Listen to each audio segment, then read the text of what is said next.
Welcome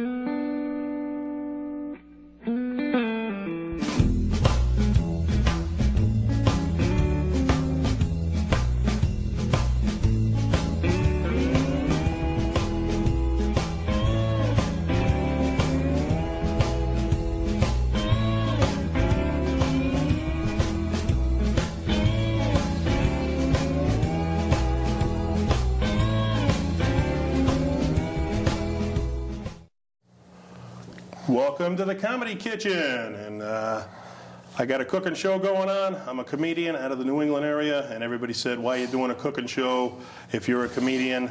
And everybody said, you must love to cook. I said, no, I like to cook. I love to eat, okay? So I figured I'd combine my two favorite things in life, doing comedy and eating, you know? So look at the size of me. But remember that the camera adds 10 pounds, so if you take 10 pounds off of me, I'm still a pretty big guy, and the reason is I love to eat. So what I'm going to do, I'm going to make up some of my favorite dishes I've eaten over the years, and I'm going to bring some of my friends on the show to help prepare them with me. We're going to interview them and find out what they're doing in comedy, and at the end of the show, we'll give you some of their comedy magic. So I thought to myself, who's the first guest I can bring on? I need a comic who loves to eat as much as me. And the one guy I thought of, welcome to the show, Mr. Greg Boggis. Hey, how are you? Thank you for coming on, Greg. Sure, thank you for having me. Ready to great to be here. And a beautiful... cook something up here good today, and we'll interview you during the show. What we're going to be making today is we're going to be making Mom's world-famous cream cheese pie. And she only makes it like once or twice a year for either Christmas or Thanksgiving, and we enjoy it so much. If she made it more than that, we might not. But the beautiful thing about this is it's really easy to make.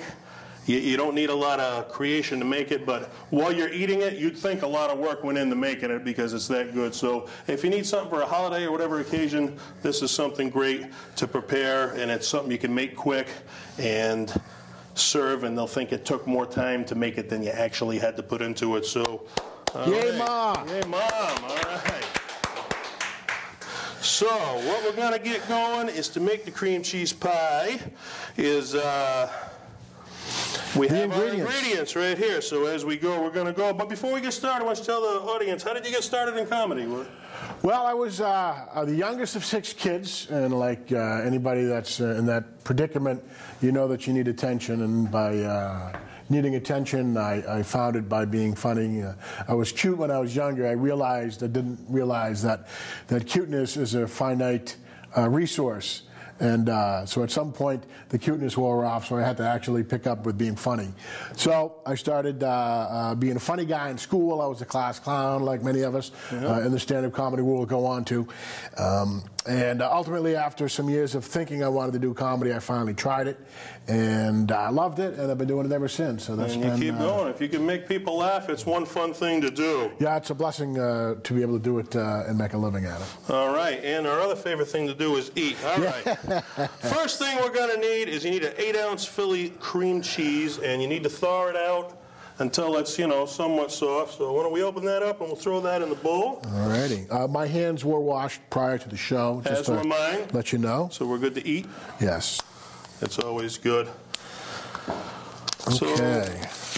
This has been hermetically sealed, apparently. That's cool. Okay. All right. So we want to get that out.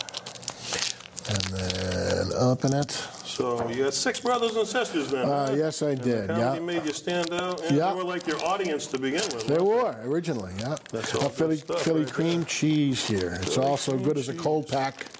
If you get a sunburn in the summer. If you're in a jam, you can use it as a cold pack. And all right, wash that right in the bowl. Boom. Very good. All right. Second thing we're going to need to do is we have some crushed pineapple here in a can, and the secret to this is you got to really drain it good, okay? But otherwise it's going to soak into your pie crust, and if you got a soggy pie crust, you don't want to do that. So as we're doing the rest, we're going to open this thing up right here, or at least we're going to try. All right, we're going to leave it right there, and whamma-jamma. And it's out. All right, so while we're preparing the rest, we're going to go ahead And we're going to let that drain right on over here. Recycle your cans, too, by the way. That's right. You definitely want to recycle and help the environment. All right. So tell the people in the New England area, where are some of the places where they can catch you doing comedy? Let's see. I'm going to be, I actually forgot where I'm going to be New Year's, but I'm going to be somewhere in New Hampshire, I think in Pelham, New Hampshire. And I'm going to be at the Gold Room in Portland, Maine in January, and also at Headliners Comedy Club in Manchester, New Hampshire in January. And there you go. When you're so busy in comedy, you don't even remember where you're performing. That's a good thing. That means you're a working comic and you're doing good. How about you? I will actually be at the White Birch on New Year's Eve, and you want to come out and catch that up in Hudson, New Hampshire. I'll be there with Comedy on Purpose and Alana Susko. Very nice. And we're going to be having a good time down there, so you're going to want to check that out. Other than that, you can check out, I run Joke in the Box comedy clubs. Go to my website, www.denniswirth.webs.com. It's W-I-R-T-H at the end. And you can check out all my clubs and when we'll be there. Come on out and catch a show. It's really fun stuff. He's worth it. I try. Hey. And in addition to comedy, I know you also do some print model stuff. Yeah, I did acting, commercial acting, and print modeling and all that. Print modeling is kind of funny. People look at me like, really, you're a print model? And I'm like, yeah, you ever see like those Almy's ads with the kind of a dumpy guy wearing like a Charlie Brown shirt? I did that one time. So there you go. And I've been on Greg's website. Tell us what your website is. GregBoggis.com. Last name is Boggis. And if you want to go on there and check that out, he's got some of his print model stuff on there. That's right. And, hey, you can be sexy when you're big. You know, big guys, some girls like that stuff. I know.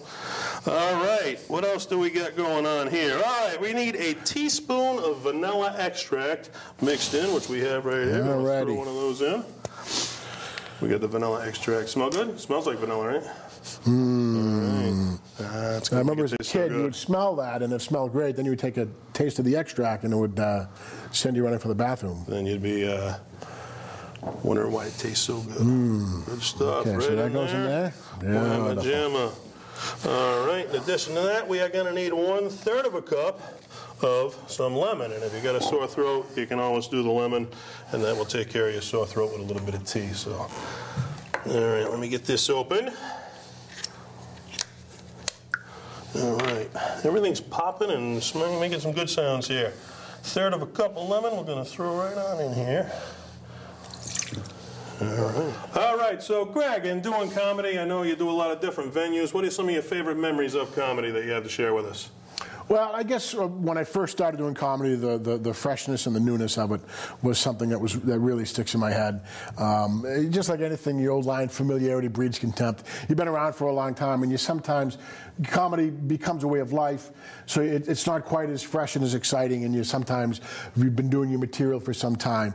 But I remember when I first started doing this place called the Ocean's Beat in Beverly, run by a guy named Rob Steen, who's a booking agent, and it was just one of the first rooms he did way back when, and it was this little dive bar right in the ocean in Beverly, and it was a really drunk crowd, and there was like a wonderful special needs girl in the front row who would heckle people. It was very funny, and there was all these guys who had been around for probably 5 or 6 years who would bust all the new comics' chops and all that, and guys like Bobby Kelly and Billy Burr and all that.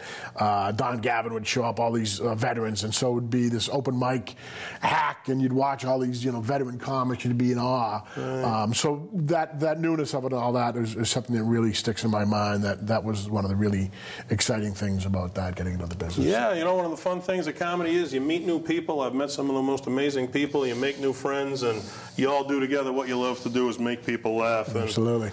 Now, I know doing comedy myself, one of my fondest memories is well, I wouldn't say a fond memory. Well, one of my funniest memories is I did a benefit show one time, and a girl got so upset at her boyfriend that he was laughing at some of my jokes that she refused to drive home with him after the show. She actually called up a cab and went with a cab instead of going with her boyfriend. So do you have any bad memories of comedy like that or something crazy that happened? Well, I had something crazy. I was doing a show in Bar Harbor, Maine, and it was called Rupa Nooney's, and it was, Bar Harbor's like a 6.5-hour ride. ride. So it was forever to get there. And it was kind of a rough crowd. I remember it wasn't a great night.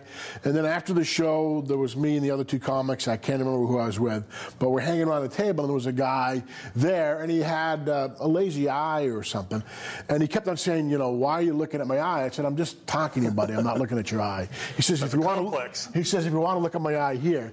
And he reaches in and pulls out his fake eyeball and slaps it in my hand. So in this restaurant with this poor guy's, and it was a slippery eyeball in my hand. And I said, you know, could you please just take that out of my hand? I don't really need your eyeball. Now that you've put us in the mood to eat something, let's get back to making our dish. Back to the food. All right, the next thing we're going to need is our crust, okay? And what you want for this cream cheese pie is a graham cracker crust. And if you want to make your own, it's 1.5 cups of ground graham cracker crumbs, 1/3 of a cup of white sugar, 6 tablespoons of melted butter, and 1 teaspoon of cinnamon, and hopefully you come out with something that looks a little bit like this when you're done. The pie crust right here, so we're going to get that ready for when we're all done doing some stuff.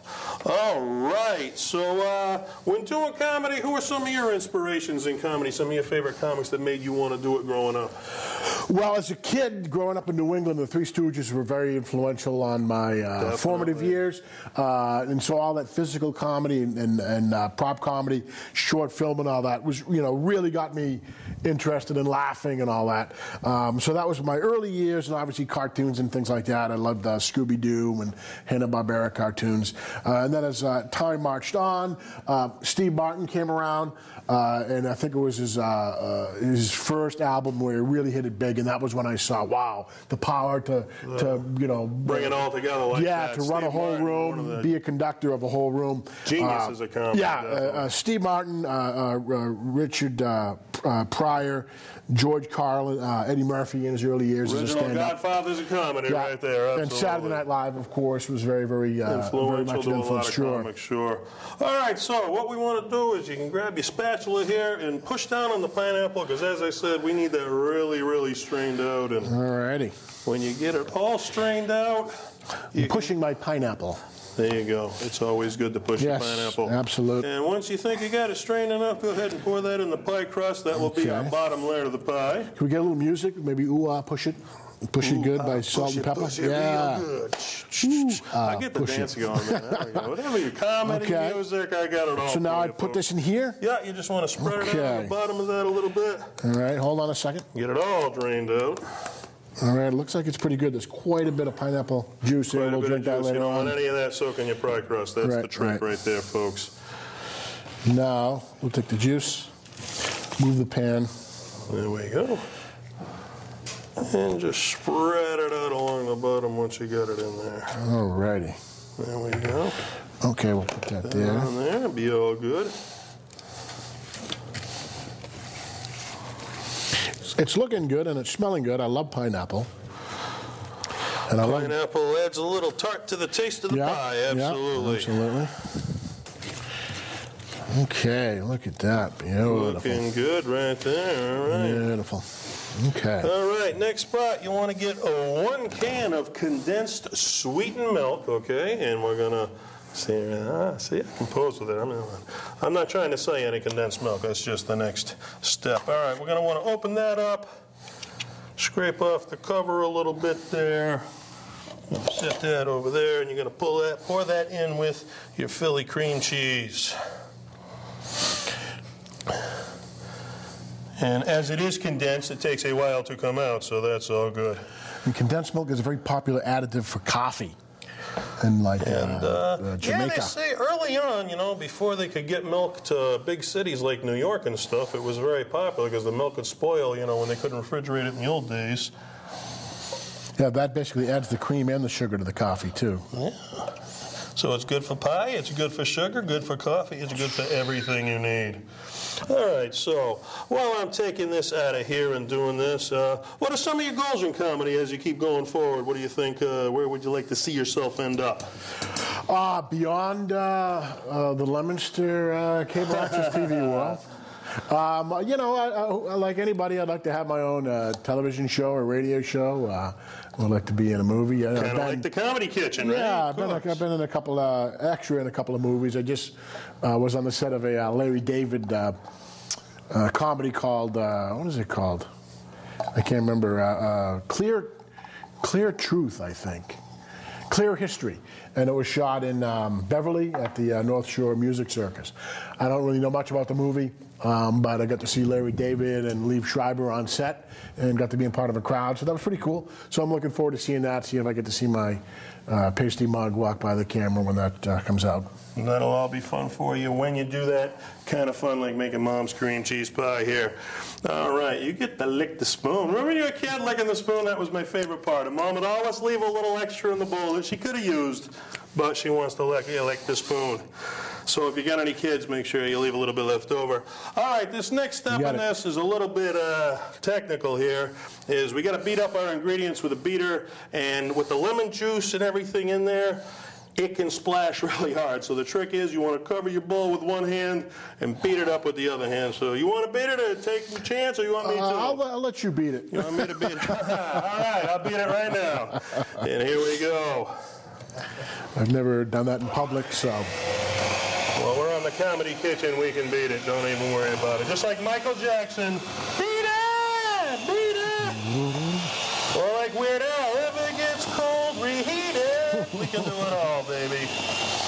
That's it. In addition to comedy, me and Greg are going to open up our own band singing wild songs that you would want to sing. She started her own restaurant, and they got 5 guys. We can just be 2 fat guys. Go. See, because people come in a restaurant and they know you like to eat if you're fat, see? So they know they're going to get some good food. All right, here we go. And you want to get it till it looks somewhat creamy, but not down to a fine powder. You don't want it too lumpy. And I think we're good to go right here. Oh, you know what? There's a paper towel under there. You want to grab one of those? Sure. Give me one. Because we don't want to make a mess here in the TV studio, because Den's got to pay for that stuff if we do. So to keep it clean, we're just going to set it on a paper towel right here. All right. So locally, who are some of your favorite comics besides me to perform it on the Comedy Besides Dennis, locally, some of my favorite comics include Bob Seibel, one of my great comedy mentors. He's out of Newburyport, Massachusetts. Also, Mike Donovan. If you haven't ever seen Mike Donovan, Mike Donovan is extraordinarily funny guy. Just really, really strong, accomplished performer, professional, hardworking. One of the best comics on the New England scene right now, without question. Bob Seibel's got all this inborn energy that he gets out there, and he's like 70 years old, so he's phenomenal to watch. And a guy named Paul Nardizzi, probably one of the best comedy writers you'll ever imagine. Tom Carter, who's been on TV recently. Julie Barr, one of my favorite comics also. Yeah, a lot of big comics came out of the New England area, and if you're on the scene, and then you get the privilege of working with some of them. So if someone does, like Dane Cook, I know a lot of comics that I worked with Dane Cook, and he hit it big time. And you can also always say you shared the stage with Dane Cook, so that's a good one to add. All right, next what we're going to do is we got to pour that on top of our pineapple, and you can take the scraper there if that helps you. What I'll do is I'll wipe the scraper off. All right, get the condensed milk off of your scraper. Woo! There you go. All righty. I'm beating it and Greg's wiping it, so it's all good. All right. Not that good.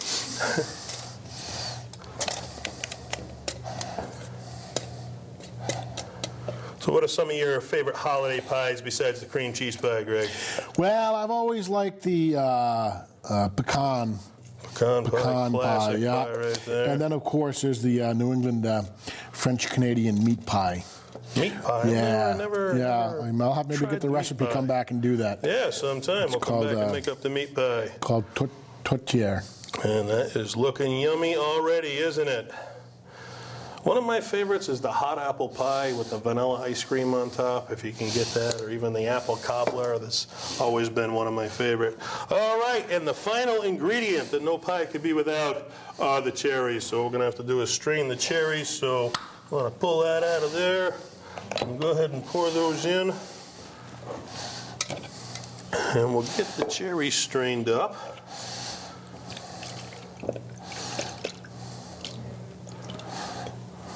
All right.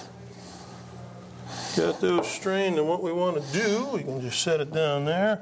And I'll do this side, you do that side. We're going to make a row and just go right down the row with the cherries. And just make, like, say, 3 rows. Or 4 rows.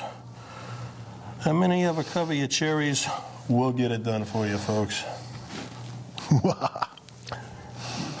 So you can tell we're enjoying this because we love to eat. Our mouths are watering already. It's all good like that. I think maybe one more. All right, we got a few extra. Well, we don't want to waste food. Right? I want to tell you something while you're eating them.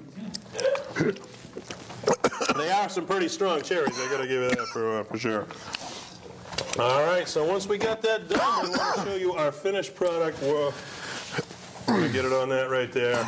Mom's world-famous cream cheese pie. And we don't want to fall out of there. Good catch, Greg, see? Don't want to waste no food. I know a big guy like that a lot. Okay. So I want to thank you guys for tuning in. Now you have the recipe. You know how to put it together on here at the Comedy Kitchen. And be sure to tune back in. And I'm going to bring some of my favorite guests from comedy on. And we're going to be cooking different dishes. And you get to learn how to make up a lot of good stuff and how to eat a lot of good stuff. So check out my website again, www.denniswirth.webs.com. Check out Joke in the Box Comedy Clubs and see where we're going to be performing and catch us on a live show. And you can eat our world-famous pie, then come catch a live comedy show. Greg, I want to thank you for being on the show. Thanks for having me, Dennis. Fun time. And we got a few minutes left in the show. Would you be gracious enough to give the people a little bit of your stand-up comedy? What do you say? Sure. All right, we're going to make you laugh. We'll be back in one moment. Right, and welcome back to the Comedy Kitchen. I'm here, and we're about to get some comedy magic now that you've learned how to make Mom's cream cheese pie. So with no further ado, give it up to the comedy genius and my friend, Mr. Greg Boggis. Go get him, Greg. Well, thank you so much. Very excited to be here. Made the big trip down from New Hampshire. Please hold the applause. Yeah, no, I'm a typical New Hampshire guy. It means I grew up with a true love for hard alcohol, fast pickup trucks, and loose farm animals. Okay, I kid. So anyhow, I've been traveling around doing some fun shows. Great to be down here in beautiful Leominster. I was just up in Maine, did a show in a town called Raymond, Maine. If you haven't been to Raymond, Maine, it's where the human gene pool would fit in a shot glass. I was working at a restaurant called the Lobster Pound. The name of the bar was the Backdoor Lounge. I'm thinking, oh boy, I'm going to have a rough night here. But I actually did the show and ended up having a decent time. Figure after the show, maybe I'll try to, use the old Boggis charm, try to pick up a woman from Raymond, Maine, work the old magic, gave some nice opening lines. So that's a lovely perfume you have on. What's it called? Her answer was unleaded. I said, that's a lovely smile you have. It looks like you take care of your gums really well. And I gave her a killer compliment. I said, that's a cute mole you have on her face. Unfortunately, the lights come up. I found out that mole was a tick, which was a little too much. So anyhow, I am disappointed that Dennis isn't going to let me eat that whole pie. But another round of applause for Mr. Dennis here. How about that, huh? Dennis Wirth. Yeah, keep it going for him. So I was doing the show up in Maine, and I realized I'm a New Hampshire guy, and I traveled to Maine and Massachusetts a lot, and I realized that New Hampshire really kind of got the shaft in the coastal lottery in New England, right? Maine's got 7,000 miles of lovely coastline. Massachusetts has got 1,500 miles of lovely coastline, with the exception of Revere Beach. You been there? Yeah, it's kind of like Lawrence with seagulls, basically. But New Hampshire got a 15-mile chunk. That's it, a 15-mile chunk. And the nitwits in the state figured that was a good place for a nuclear power plant. Come on, huh? If you're going to do that, at least use it as a selling point. Come on to New Hampshire. We may not have much water, but it's warm. Hey, you'll tan twice as fast, and look at the size of these pre-boiled green lobsters you get right out of the water. It's great. So anyhow, and if you haven't been watching the news this past summer, there was a lot of shark sightings off the coast of Massachusetts, and there was one really crazy one. There was a guy who was photographed with a giant shark right behind his kayak. And if you haven't seen the guy, it's a picture of the guy holding his kayak oar like this, looking behind him, and about 15 feet behind him, you see the shark's dorsal fin sticking out of the water. Now, they interviewed the guy, and the guy's a much different guy than me. The guy was interviewed, and he came out and he said, well, I was paddling along, and I heard some people screaming and waving and pointing behind me. So I looked behind me, and I saw the shark. The first thing that went through my mind was, how fast am I going to have to paddle to get away from this shark? And I'm thinking that guy's much different than me, because the first thing that would have gone through my mind is, how am I going to clean the doo-doo out of this kayak? So there was that case, and then there was a case in New Hampshire a few years before that of a jellyfish attack. Now, I used to think that people in New Hampshire were smart and knew how to get out of a dangerous situation until I found out that 150 people in my home state were attacked by jellyfish. Jellyfish isn't exactly one of the great predators in the world, because it's just basically a big, giant, one-celled organism that just kind of floats in the water. In order to get stung, you got to touch the thing. So I'm thinking to myself, it's not like a cougar or that'll attack you. Cougars around here attack you at the local Chinese restaurant, but it's a jellyfish, folks. It's not that tough to get away from. So I'm thinking, 150 people were stung. At what point, after, say, I don't know, maybe the 60th, 70th person was stung, somebody said, hey, get the hell away from the jellyfish. And then the final one was this kid in Massachusetts, off the coast of North Carolina, and this was about 10, 12 years ago, and he was a 10-year-old kid swimming along, and a bull shark swam up to this kid and chomped his arm off and went swimming away. The hero of the story, the uncle, jumped in the water after a live shark, chased the shark, caught up to the shark, and proceeded to beat the shark until it relinquished the kid's arm. He took the kid's arm, swam back in, brought the kid to the hospital. The kid had his arm retouched. He's going to recover. He's going to be fine. I'm thinking, that's a great story. That guy's my hero. But then I started to really think about it. I'm like, hey, wait a second, I'm an uncle. Yeah, who needs that kind of pressure? That happens to one of my nephews. He might be out of luck. And I'd also like to take this moment to promote some Camp Mix there. If you want to put some spice in your food, Camp Mix, a blend of garlic, onion, black pepper, salt, celery salt, and white pepper. Using your meats, www.campmix.com. Bring it with you. Good job. All right. Thank you very much for being on the Comedy Kitchen. Tune in next time. Until then, folks, laugh well and eat well. Good night.